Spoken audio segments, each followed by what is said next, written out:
It is day 2 of the Green Hydrogen Summit that's looking at how Africa can reduce its carbon footprint and how to reaffirm South Africa as a world leader in the green energy space. Electricity Minister Dr. Ramokgopa says the country's electricity crisis could come to an end very soon. eNCA's Heidi Giokos is following that story for us, and she joins us now live. Heidi, of course, a lot of South Africans celebrating the fact that Unit 1 at Kusile has been turned on, another 800 megawatts available in the grid. But I understand you spoke to the minister himself today. What has he said so far? Yes, certainly. I think it's definitely welcome news, Masako, that Kusile Unit 1 is up and running, and a lot sooner than expected. This is great news given the energy crisis that we are facing here in the country, especially because Kusile Power Station is one of our newest power stations, but one of the most problematic, costing this country and this government millions, if not billions, and really going beyond its budget and what it was actually supposed to cost.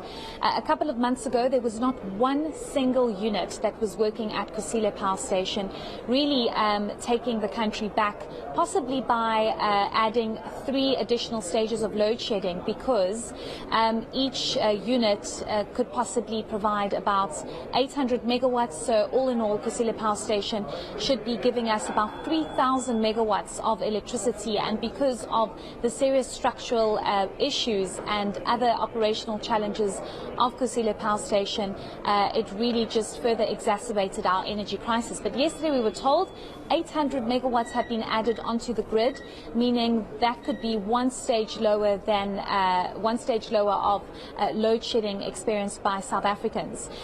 Just on my tweet alone, that when I tweeted and said news just in Unit 1 is back and running, people were saying this is not welcomed, because people were saying that it's all got to do with elections around the corner.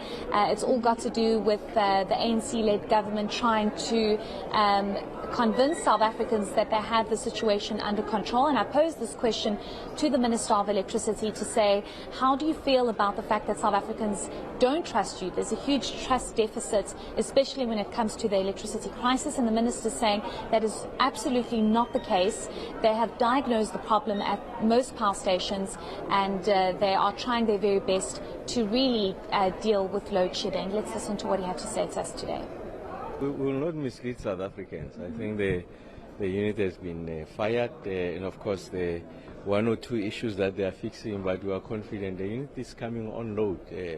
Like I said, I mean, consistently over a period of time, very transparent, robust in the engagement.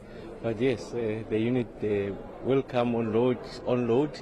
They picked up 1 or 2 issues they are fixing, and then the unit will be on load. So whenever we make the promise, we deliver on that promise. So I am excited about that prospect. Like I said before, we're turning the corner. We get into a stage where we can see that the resolution of load shedding is in sight. Like I always say, we still need additional generating capacity for us to prepare for the worst days. And those worst days, of course, is when demand is peaking, PM peak demand is peaking, and it's primarily in winter. So when we say we are really out of load shedding, it's when we're generating sufficient to meet the worst case scenario. We will not encounter the worst case scenario in summer by definition, because it's warm. And that's why as we resolve the Kusile situation, we should be adding additional generating capacity. And I've said before that working very closely with Minister Mantashe, especially on the gas side, the 2,000 to 3,000 megawatts. We are moving in that direction. All right, Heidi Giokos live for us there in Cape Town. Hopefully it'll be a very successful 2 days, Heidi. Let's leave it there for now.